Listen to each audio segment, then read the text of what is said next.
Anggota PNS Takengon gugat ibu kandung soal warisan, minta orang tua keluar dari rumah yang ditempati. Beredar video seorang wanita yang menggugat ibu kandungnya sendiri terkait rumah dan tanah. Diketahui anak yang menggugat adalah salah satu anggota PNS di Aceh Tengah, Takengon.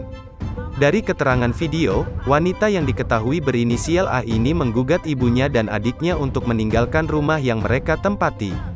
Tampak ibu tergugat mengadahkan tangan dalam video tersebut. Dan juga terdengar doa dari video dari akun Instagram @habamedsos dan Medan Headlines News mengutuk perbuatannya. Dari video terlihat wanita berinisial A ini berjalan menuju persidangan dan melewati ibunya yang sudah berumur 71 tahun itu.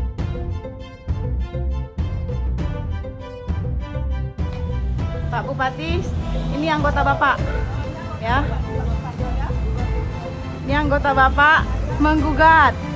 Mamaknya ini dia Pak, anggota Bapak Asmaul Husna, pegawai negeri sipil. Ini ya, digugatnya mamaknya si tua ini. Nih ha.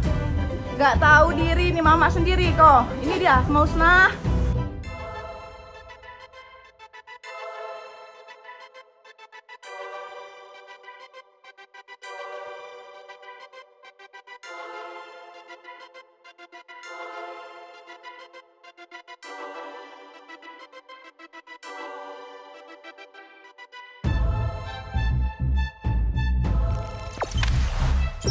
Jangan lupa subscribe, share, komen, dan like ya.